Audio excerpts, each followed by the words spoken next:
Check, check, 1, 2. Good evening, ladies and gentlemen. I'm Judy Culbever, and I directed tonight's play. The circumstances surrounding our production are a little unusual.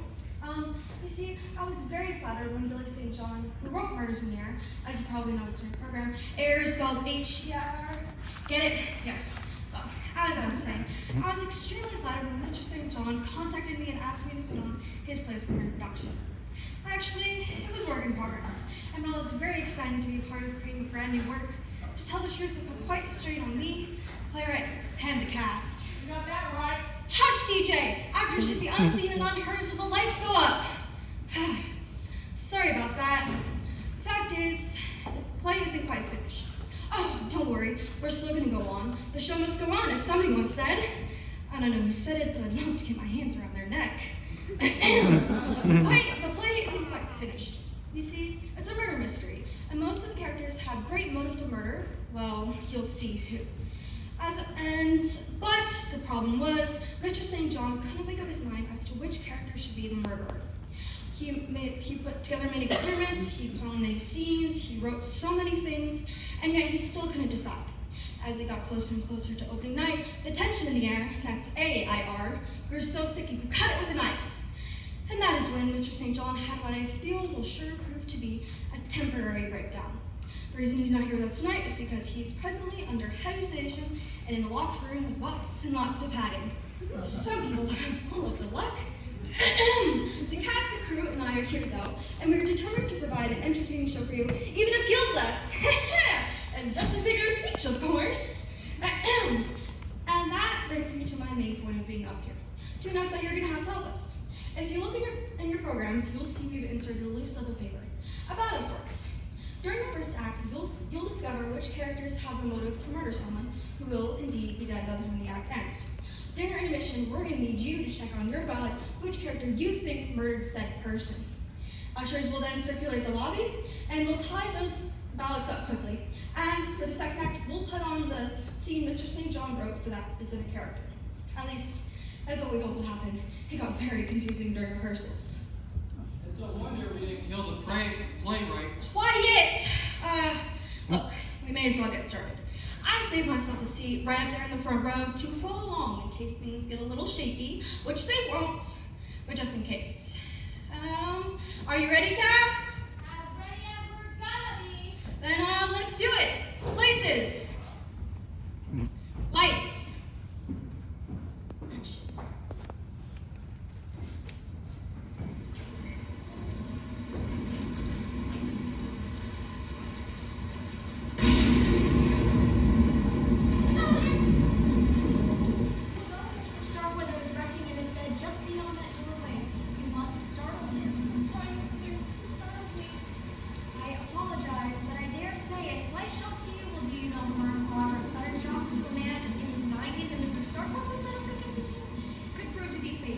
Remember that girl. Yes, ma'am. It is a tempestuous evening. I presume all the guests have been shown to their rooms?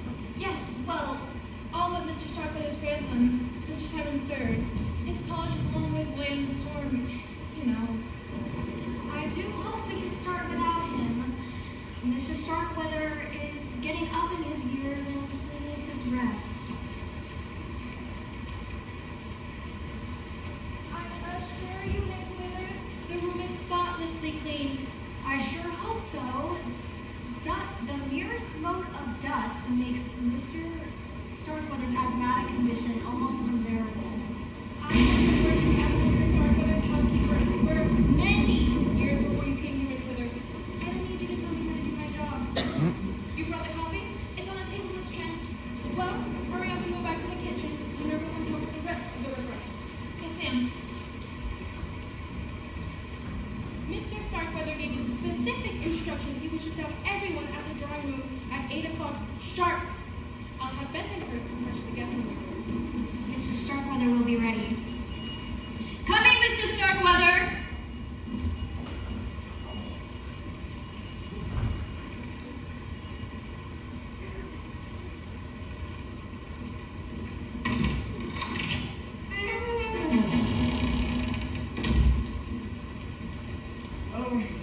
Oh, Oh, them cars parked in the garages like you told me. As I told you, but why waste my breath?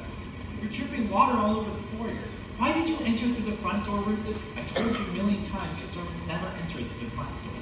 Well, I reckon I forgot, Mr. Bensonhurst. Besides, it's raining pretty well out there. I am aware of that. Now it looks like it's been raining in here as well, thanks to you. Oh, well, you're welcome. Go back out the way you came in and maneuver yourself around to the back door if you think you can manage that. Well, I don't know right now, but I suppose I'll find out. When the final guest, young Mr. Simon, arrives, I'll summon you so you can park his car. Oh, good. Well, I can sit by the fire and see if I can grow some gills. Oh, don't be impertinent. How can I be that if I don't know what it means? Stewards are told, go to the kitchen and wait there until I call for you. Not that way. Have you forgotten already I told you to go around to the back door? No, but I was hoping you had. That man is an idiot.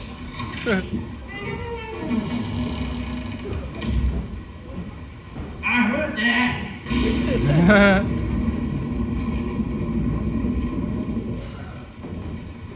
Where should I put this one, Minerva? On the coffee table. Careful with it.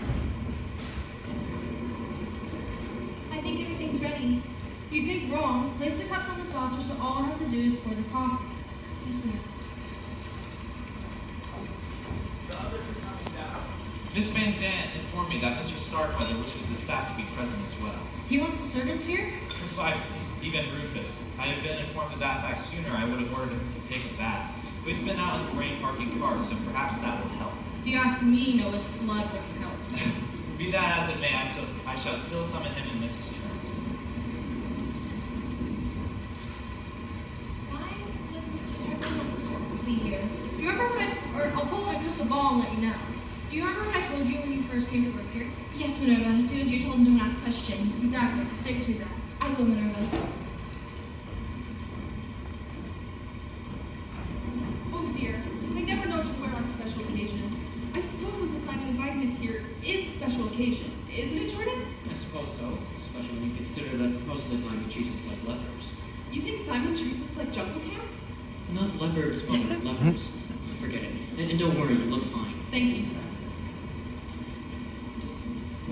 I'll tell you one thing. Should we ever inherit this mausoleum, first thing we'll do is call the Adams family and let them know it's on the market. Canning chickens, are we? Oh, Minerva, I didn't see you and your attractive young helper there. Nancy is a nice girl, and I mean for her to stay that way. I'm sure I don't know what you mean. I don't. I don't understand. I believe that. Miss Fiona, why don't I have a seat and we'll bring you some coffee? Why, thank you. It's a little damp in here. That's because it's a lot damp out there. How do you take it? Mother prefers hers black. I like mine sweet. I'll flavor it myself. Whatever. What lovely hors d'oeuvres. Glad you like them. You're looking very pretty tonight, Nancy. Thank you, sir. Sir, you make me feel as old as great Uncle Simon himself. Please, call me Jordan. She'll call you Mr. Starkweather the way a proper maid should. And if anyone calls you another name, it'll be me. You don't want to know what I'm thinking. Minerva, you never change. Neither do you. More's the pity. Now take a seat next to your mother. Yes, drill sergeant. Goodness, Kathy, I don't understand how I can stand living out here in the boonies. Not all the fine restaurants and movies and shopping centers. Well, I get so depressed I just sit down and weep. Oh, it's not that bad, Paula. I stay here during the week and go to my apartment in town most weekends. Oh, I'm so relieved to hear that. Mr. Starkweather hired me after I worked at a large corporation. And believe me, this position is much nicer. Well, what do we have here? 2 rays of sunshine to dispel the gloom. You look beautiful, ladies. I swear, Cousin Jordan, you're a rogue and a charmer. I do my best. Won't you join us? Have a seat over there. You'll be safer. We'll bring you some coffee. Thank you, Minerva. I take mine black. Low mine with lots of cream and sugar. Sugar. Maybe that's what causes that corn syrup accent. And how are you this evening, Cousin Kim? What? Oh, I'm doing very well. Thank you, Paula. Oh, that's just peachy. I swear, that seems like the only time I get together is for somebody's funeral. Well, aren't all funerals for somebody? Oh, don't be so morbid. At least this weekend's an exception to the rule. For once, no one's dead. Not yet, anyways. Oh, it's all right, honey. It's fine. What did you mean by that remark, Jordan? Oh, it's nothing. It's just that when you had called to tell us that Uncle Simon wanted me and Mother to stay the night at Starkweather Mansion, I assume that you would. We're going to say that he had passed on. You wish. I started to pack my new black dress. It's a natural assumption to make. I mean, he's up there in years and he's in bad health. Darling, you must know why Grandpa Simon asked us here this Friday evening. Come on, tell. Miss Van Zandt will go into the particulars, but I do believe we are here to talk about Mr. Starkweather's will. Really? I appreciate it. Cool all over the dirt. Well, you misjudged me, Minerva. Well, where's Cousin Simon? Should he be here too? When I contacted him last week, he said he could make it. Apparently, he's going to be late. If he's tried to call here tonight, he couldn't get through. The phone lines are down. Well, if we're going to talk about the will, he should be here. He is Grandpa Simon's only grandchild after all. Yeah, he'll probably get everything. Excuse me a minute. I hate to interrupt. Y'all are doing great. You really are.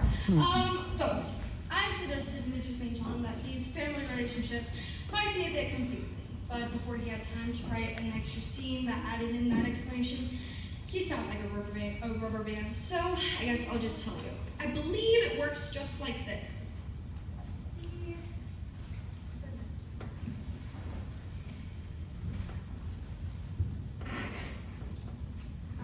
Here we go. All right. So, Simon Starkweather, the old billionaire whom you'll meet later, married late in life and produced one son, Simon Jr. Simon Jr. in turn married and produced one heir, Simon III, a college student who was late for the gathering. The original Mr. Starkweather, Simon II, and his wife are now deceased. Old Simon's eldest brother, Paul, had a daughter, Bella, who married Lucian Thompson, an Atlanta businessman. And they produced a daughter, Paula here. Paul, his wife, Bella, and Lucian are now deceased. Old Simon's younger brother, John, married and produced Ezra, who married Fiona here. And they had Jordan. This is Jordan, but you knew that already. Anyway, John, his wife, and Ezra are now deceased. I realize that's a lot of dead people, but if we had included them on stage too, it'd look like an entire marching band had walked on. I'm sorry for the interruption, but I just want to make sure you all got that. So sorry, let's see, and continue. We haven't the foggiest notion where we are. I don't even know who I am anymore. All right, sorry. We are going to be starting with Wade's and Alexandria's entrance. Jaden. What? Give them their entrance cue. What is it? He'll probably get everything. Who will? Your cousin Simon? Oh, yeah, and he'll probably get everything. I'm very pleased with your investigation, Mr. Davis. I'll be glad to recommend you to my other clients. I'm just doing my job, Miss Van Zandt. Good evening, everyone. Now, I know you all may not know who I am, but I've got a pretty good idea who you all are. Paula, Miss Starkweather and her son Jordan, right? That's right, Mr. Davis. Call me Nick. From what Miss Van Zandt had said, I assume you must be some kind of investigator. You got about the private kind. I see. Who is this nice young man, dear? He's a detective, Mother. A detective? How exciting. Do you know Jessica Fletcher? No, man, she's way out of my league. But I've got a pretty good idea who you two ladies must be. If you're a private investigator, I'd be surprised if you did. That accent settles it. You're Paula Thompson. You're 100% correct. I can't deny I'm from the deep south. If you came from any deeper south, you'd live in Central America. That leaves you to be Kathy Collins. It's finally nice to meet you in person. It's nice to see you too. Mike and I have corresponded for some time by mail and fax on Mr. Starkweather's behalf. Is the seat taken? Nope. I'll spark it here. And I expect you to remain unobtrusive. I will. As soon as I find a dictionary, look that up. Just sit over here by the fire and keep quiet. By the fire? Well, I'm glad you. My backside is still kind of soggy. I shall do my best. Well, if all's in readiness, Miss Van Zandt, I shall inform Mr. Starkweather. Yes, thank you, Bensonhurst. There's coffee if anybody else would like some. I'll take some, Minerva. How do you take it? In a cup. Black, please. Still! Miss Van Zandt, you know why Grandpa Simon brought us here to talk about his will? That's correct. Frankly, I did not think it was such a good idea. Mr. Starkweather's health is precarious at best, and he doesn't need the exam. I advised him to communicate with you all by mail, but he insisted on sending you to Starkweather Mansion tonight. I only hope he's lived to regret that decision. Miss Withers is bringing in Mr. Starkweather to join us. Can I move now?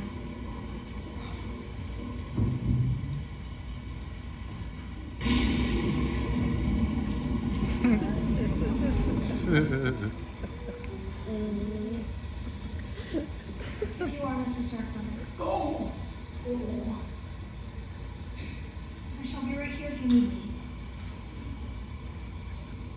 To think that I was once surrounded by presidents and kings. Could my world have crumbled to this? A meager staff of hired help and a handful of elders? Simon! Where's my grandson? We presume he's on his way, Mr. Starkweather. Can't wait for him. Not enough time anymore. You're looking great, Uncle Simon. Are you bad, boy? Show bitch you a liar! Keep pleasantries, Uncle. Save your breath. You've always been a smooth talker, Jordan, but that doesn't come any ice with me. You're nothing but a greedy opportunist, boy. I don't know. I was one myself at your age. Then I guess it runs in the family. Touche. Fiona, you look the same. I do? Why, thank you, Uncle Simon. Wasn't necessary meant as a compliment. At my age, and with my money, I can afford to say exactly what I want and what I do. And how is my little Georgia please? Little me, well, I'm just peachy, Uncle. Bart. Would you like some coffee, Mr. Starkweather? He mustn't have any. The caffeine could keep him awake and cause his blood pressure to run a little high. His medications cause it to be a little bit higher than normal. Well, apparently I won't be having any Minerva. You're my keeper. Yes, sir. Everyone aspires to live a ripe old age. And for what? To be kept alive by medicines and machines? To be stopped from enjoying my simple pleasures such as a cup of coffee? You mustn't excite yourself, Mr. Starkweather. You see, I'm not even allowed to have any strong emotions. Man, that's so much a bummer. You put it very succinctly, Rufus. Old age is a bummer. Never would I have searched my vocabulary extensively and come up with such an apt description. Bummer! I'm glad you like it.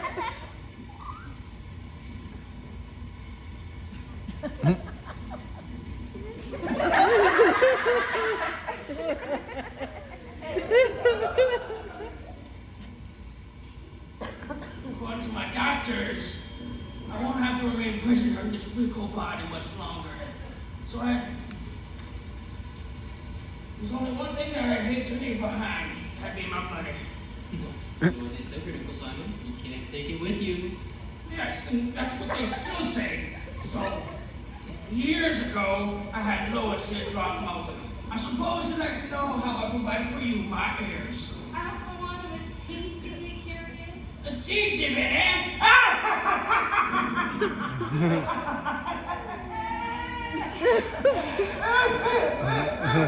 was afraid something like this would happen. Here's Mr. Starkweather. Just breathe oxygen for a few moments. See what you've done? I get it. It's okay, Mr. Starkweather. You just need to breathe oxygen for a few moments.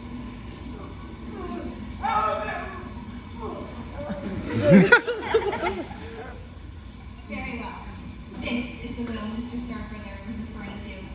As you know, he's been a phenomenally successful businessman for many years.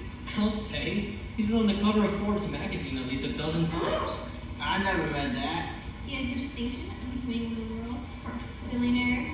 20 years ago, I begged your editor to ask his Uncle Simon to advise him on his business investments. He was too proud. Yeah, that is pride. Lots of pride and very little money. I may continue. Mr. Starkweather's fortune is now worth in the neighborhood of $50 billion. Well, if I'd have known that, I would have asked for a raise. I won't go into the details of the will, but essentially bequeaths $1 million to each of his household staff. They are Mr. Bensonhurst, his butler, Miss Shrank, his housekeeper, Minerva Walker, his cook, Miss Withers, his nurse, and Rufus Jones, his handyman. Forget the raise. My goodness, I have no idea. The will goes on to state that the rest of the money is to be divided equally among his surviving relatives. They are his grandson, Simon III, his niece, Fiona Starkweather, and her son, Jordan, who will share a third, and his great-niece, Paula Thompson. Isn't that nice? I always knew you'd do right, I asked Great Uncle Simon. I didn't know you got mad on Mama Mary's son, but you two must agree on one thing. Blood is thicker than water. I bet you Miss Withers could tell you if it is. Now that I've informed you of the will's contents, I have another announcement to make. As of tomorrow, this will becomes invalid. What does invalid mean? It means no good. I got a brother that's invalid. Miss Van Zandt means we're not getting the money, you fool. Guess I won't be buying myself that big screen TV after all. Hey, Lewis, Why did you decide to disinherit this, Uncle? I'm gonna use my money, that's all. Oh, I didn't need you to tell me. All of you in the open will get $50,000 each. 50,000? Out of 50 billion. Lois advised me to leave you a little something. That's in case you'd be less likely to be able to contest the new will. Yeah, well.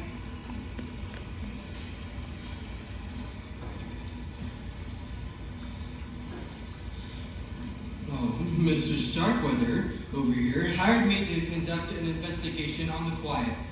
For the last 6 months, I have flown to a dozen or more foreign countries, checking out some of the world's most brilliant scientists. Some well known, and some rather keep their experiments hush-hush. I succeeded in finding one in Belgium. Let's call him Dr. X, who agreed to help Mr. Starkweather do what he desires most.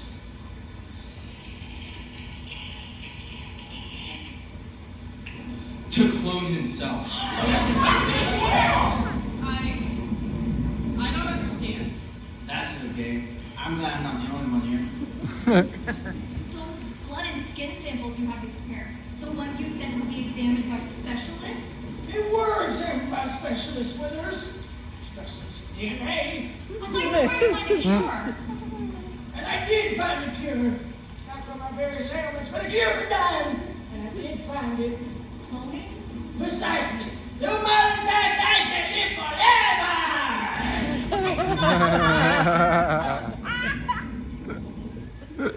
That's neither here nor there. Let the moralists and politicians debate that question for many years to come.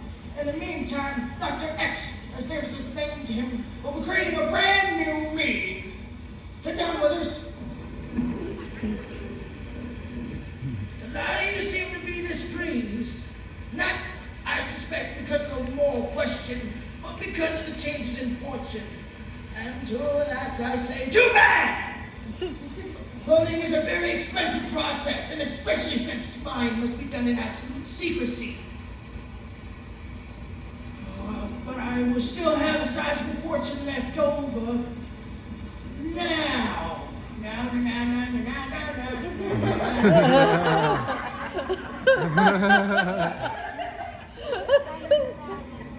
In no time. I'm the first person to become my new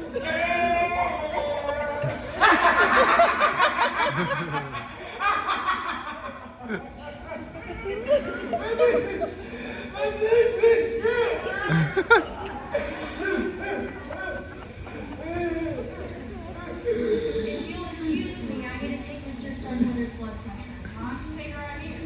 This is an outsized cuff made to go around the patient's thigh. He can stand the pressure better there. I will be taking Mr. Starkweather to bed.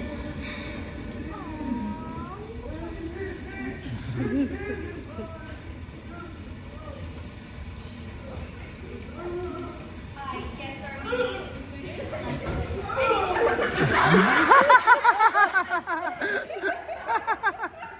I have one question. What the heck was that all about? Simon, he was going to leave us all a fortune, but instead he decided to clone himself. What does cloning mean? It means to take cells from a person's body and duplicate them. They can do that? That is wonderful. As soon as the old Mr. Starkweather croaks, maybe I can get a job working for the new one. The new Mr. Starkweather will have to be born and grow up. It goes against the laws of nature. How? It is all been arranged. Once Dr. X has created a new life, the cells will be implanted in the host mother, who will carry the child to term. Host mother. Me. Why not? I'm young and healthy. I'll make a good mother for little Simon. I can't believe you consider being a part of this travesty. I'll be well compensated. Besides, have you known anyone else who could give birth to a baby billionaire?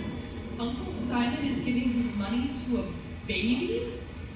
In a manner of speaking, yes. The will places Mr. Starkweather's fortune in a trust, which all administer. I'll release the money to pay Dr. X and his staff to perform the cloning procedure. After that, ample funds will be available to provide for Kathy's needs, as well as the child's upbringing and education. Once he's grown and properly trained in high finance, the fortune will be turned over to him. The kid will look, think, and act like Mr. Starkweather. He could conceivably parlay those billions into trillions by the time he's an old man. But for what purpose? To leave it to another clone? And then another? Where will it end? When there's a Simon Starkweather with enough money and power to rule the world? We didn't discuss it, but you might well be right. I can't believe you condone such madness! I can see why she would. Miss Van Zandt, the clones girl, will live like billionaires off Mr. Starkweather's money. Money that should have gone to us and his family. I guess you'll be getting rich too, since you're part of this scheme. Not me. I did the job I was paid to do. My part's over. I'll take my very generous check and go home. Frankly, I do not care if the boss's science fiction scheme works or not. You should be ashamed! You should all be ashamed! Made your feelings quite clear, ladies. If you and the other servants will join me in the kitchen, I wish to speak to all of you. We'll clear after you've finished. I trust you'll ring if you require anything else. Well, it might be kind of nice if Pitted has a small feet around the house. Oh, shut up, Rufus. Kathy and I will retire to my room. We might as well begin typing up the new will tonight. I'll directly have put everything in proper order. Hey, wait a minute. How come no one asked me if I could carry the baby? I can do it just as well as she can. For Mr. Starkweather's blood kin, Paula, it wouldn't be proper. I guess it would be kind of tacky. Proper? You're about to conduct an experiment that will make Frankenstein look like an amateur, and you're worried about being proper. Cool it, kid, before you burst the blood vessel. Mr. Starkweather has already made up his mind. I get the feeling that whatever the old man wants, he gets. Succinctly put, Mr. Davis. Kathy? I'm going to head upstairs and pack. After I witness the signing of the new will tomorrow, I will not be needed. Night. We were robbed. We were? Yes, Mother. Great Uncle Simon dangled a fortune in front of our noses and snatched it away. That was mean! Mean? That man's a monster. Did you see the evil glint in his eye? He enjoyed pulling the rug right from beneath our feet. At least he's leaving us 50,000. That's no more than tossing a dime to a beggar for him. Besides, he's only doing that so he won't break his new will. You heard him. Yeah. I wish he would die. I wish the old couple dropped dead tonight. It would serve him right. If Uncle Simon did die tonight, we don't care money, would we, my dears? Would anyone care for some bridge?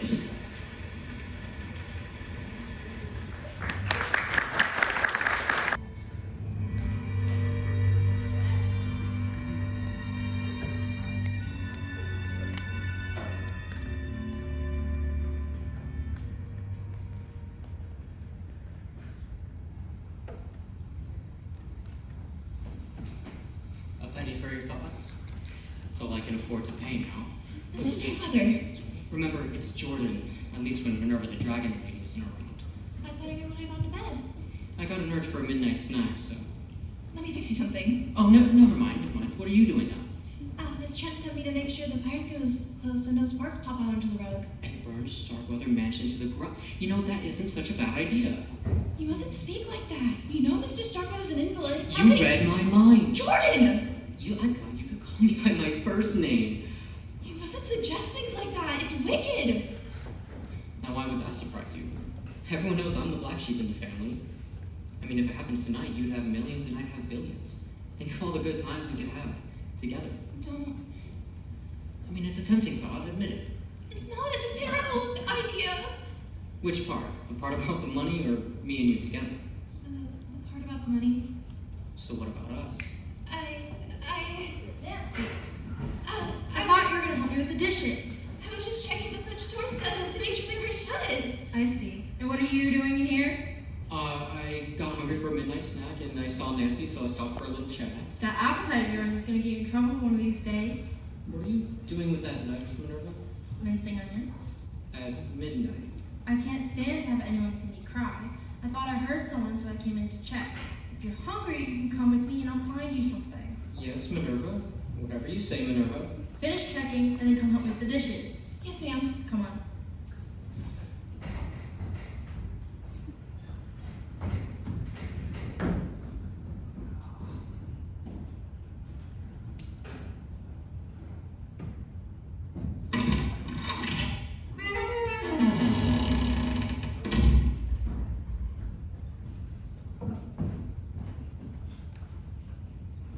Rufus, I thought I heard someone coming. Just me. So I see. Good grief, man. What are you doing with that axe? Well, you see, it's something like this, you know. I remember chopping wood for the fire this afternoon before it started raining, but I didn't put it back in the shed. I forgot about that.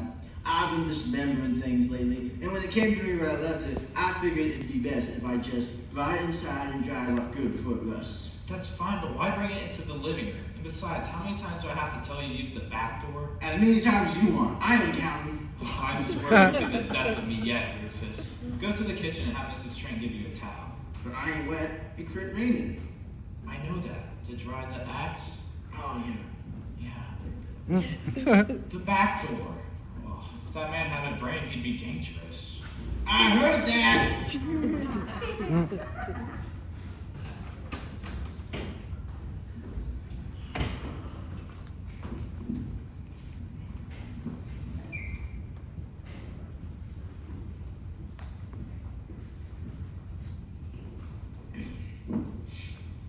Penny for your thoughts? Jordan, I just came downstairs for a breath of fresh air. What are you doing up this late? Got the munchies. Want a cookie? No thanks. Well, have you and Miss Van Zandt finished signing or writing up that new will? Yes, it's all ready except for Mr. Sharpletter's signature. I see you've gone down. I would blame you if you hated me. Why would I hate you? I would take the same deal if I was in your position. I'm sure you would, Jordan. Well, Minerva was right. Being the mother of little Simon would be the next best thing to owning the billions yourself. But aren't you forgetting one thing, though? What? You see, young Simon needed a father to guide him and mold him into the perfect replica of great Uncle Simon. A cold, heartless, money-making machine. You think so? I know so. And who would be a better father figure than I? You're very attractive, Captain. We could mix business with pleasure. Take your crummy hands off me. And by the way, forget it. If I decide little Simon needs a father, I'll choose a suitable husband then. I don't know who he'll be, but he won't be a sleazy, money-hungry slimeball like you, Jordan. I could kill you, you witch! I wouldn't try it. Not a detective in the house.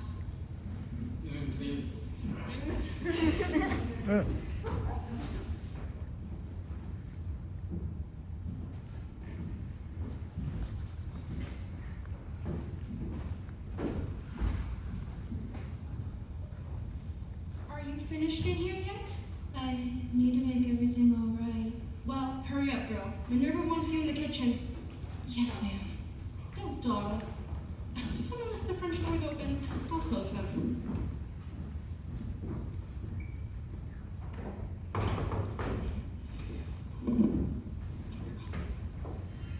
Miss Thompson! Miss Trey, you gave me a frown. I suppose I should be. Well, what are you doing up so late? I couldn't sleep, so I thought I'd clean my gun. I came down to the kitchen to look for some oil. A gun? You have a gun on you? What are you doing roaming the house in the middle of the night looking for something to clean your gun with? Even then, I doubt you'll find what you need in there in the kitchen unless you plan to rub it with some Crisco. Please don't tell me you carry that thing around with you often. Oh, I take it everywhere I go. My daddy taught me to be a crack shot when I was 10. Girl can't be too careful. Well, you don't have anything to worry about at Starkweather Mansion. It's miles from the nearest town. No one ever comes this way. You've never had a burglary or a prowler? No. Oh, I mean, with Granduncle Simon being so sick and all, it's a wonder somebody hasn't tried to steal something. With his bedroom being on the ground floor, anyone can just break into those front doors and do who knows what to him. Like, shoot him? I mean, as awful as that sounds, it could happen. Well, even then, if anything did happen, he could sick Nurse Withers on them, I suppose. That should frighten away any intruders. Oh, you're awful. I mean, I wouldn't want to tangle with that woman. Where does she sleep? In the room beyond Mr. Starkweather so she can hear him if he rings his bell at night for her. Oh, well, if I remember correctly, when I was a little girl, that room used to be the library and the room beyond that used to be the parlor, am I right? Yes. When Mr. Starkweather became too ill to go up and down the stairs, the library was converted into a bedroom for him and Withers took the parlor. Oh, so they're the only ones who sleep downstairs? Yes. The service quarters are in the attic under the eaves. We have our own staircase from the kitchen. Why do you ask? Oh, just curious about. Excuse me, folks. Sorry again. I thought that bit of dialogue was kind of awkward, and I suggested to Mr. St. John that he cut it, but he insisted I leave it in. He wanted you all to get an idea of the layout of Starkweather Mansion. He told me, "What do you want me to do? Put a blueprint of Starkweather Mansion in the program?" Which I thought was quite rude. Anyhow, he insisted I leave it in, so I did, but it was bad piece of writing, and I wanted to know that. Continue. Hey, by the way, I want you to know that if you ever do that again, you're gonna have to bring that script up on the stage and play Miss Trent yourself! Sorry. That was great. I wish I had your nerve. Where are we? So you're curious about the layout of the house, are you? Oh, yeah, just curious. Oh, well, you know what they say, curiosity killed the cat. Yeah, well, if you'll excuse me.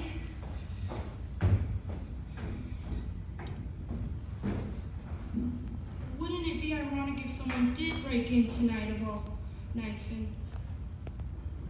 What am I talking about?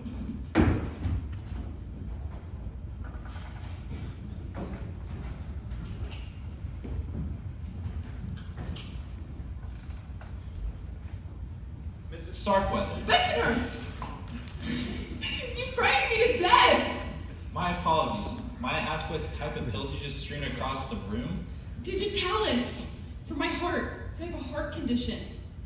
I like to keep a supply handy. Digitalis. Doesn't that speed up one's heart rate? Yes, my little heart is just pumping away. Perhaps a single dose would be sufficient. I assume an overdose could be fatal.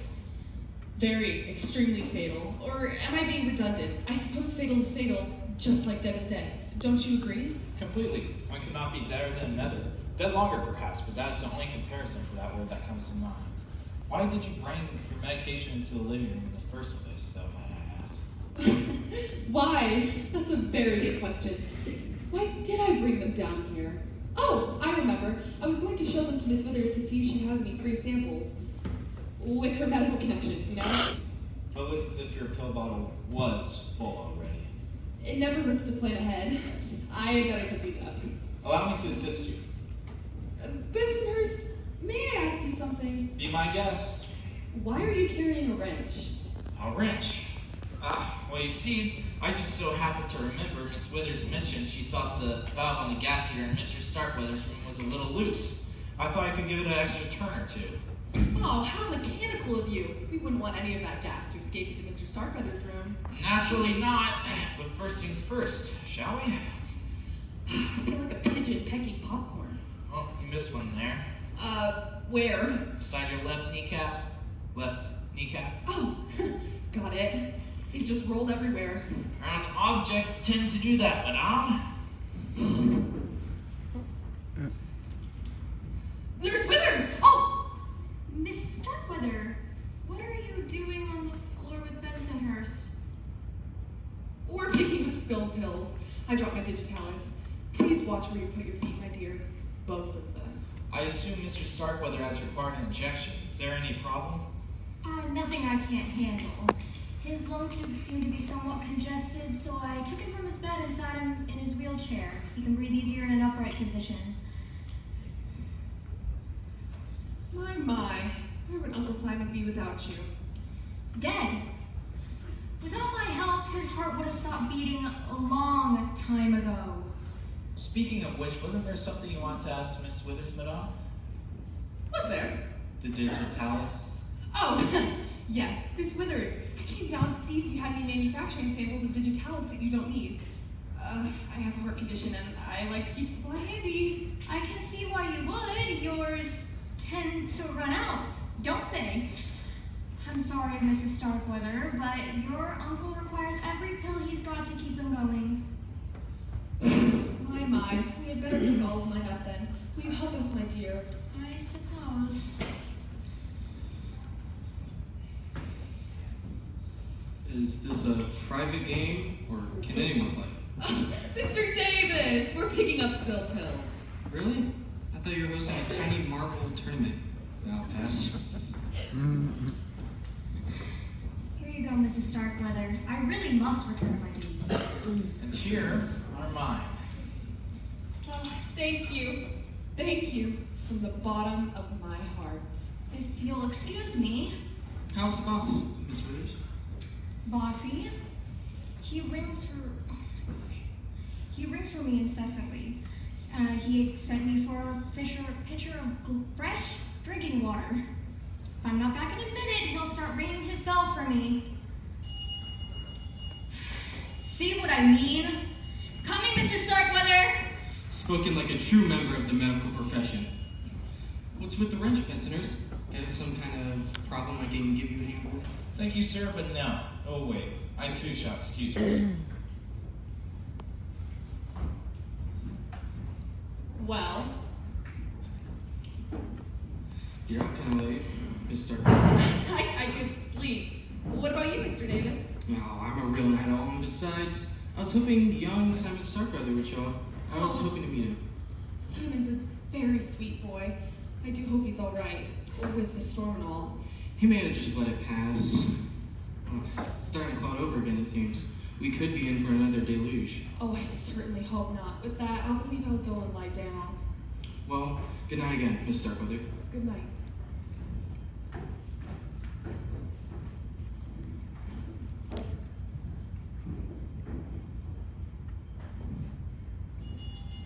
Coming, Mr. Starkweather! Oh, you're still here. Yeah, just keeping an eye on things. I see. Well, my patient.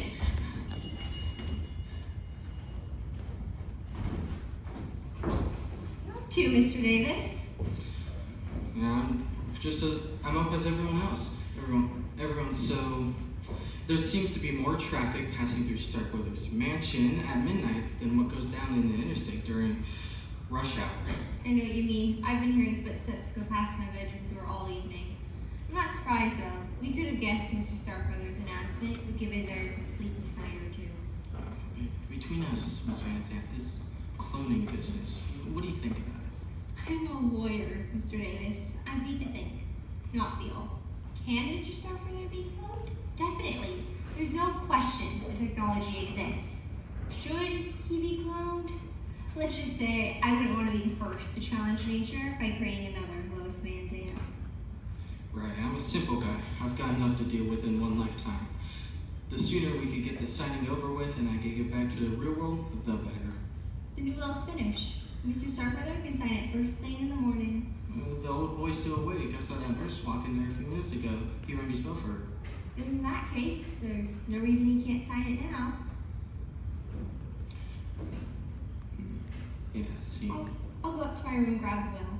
Why don't you let Mr. Starkweather know? What in the world?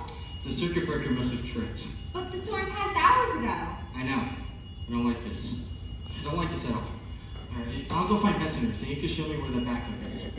Good. I'll let Mr. Starkweather know we're taking care of it. Tools of trade. It's all right, Mr. Starkweather.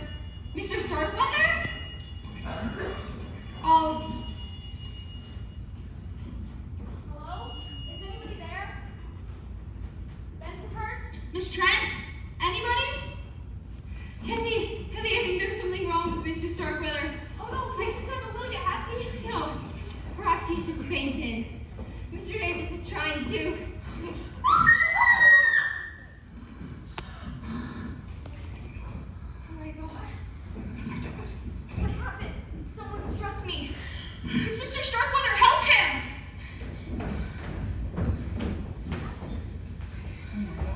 I heard a scream.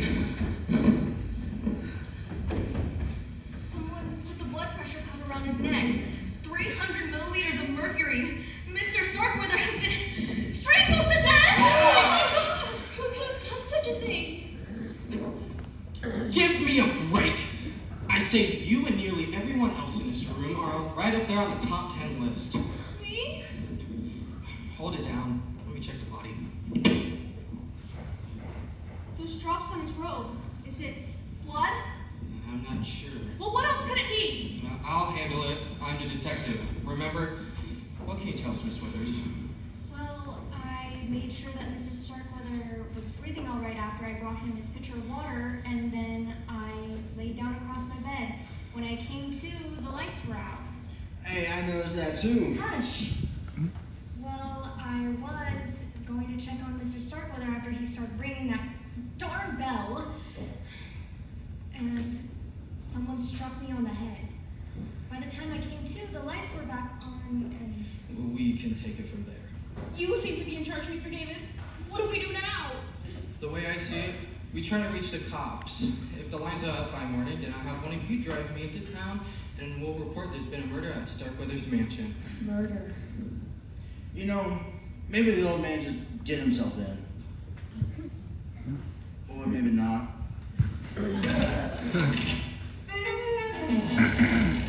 Look who we have here. Young Mrs. Summer. You made it just in time, man. Do we have quite a story to tell you?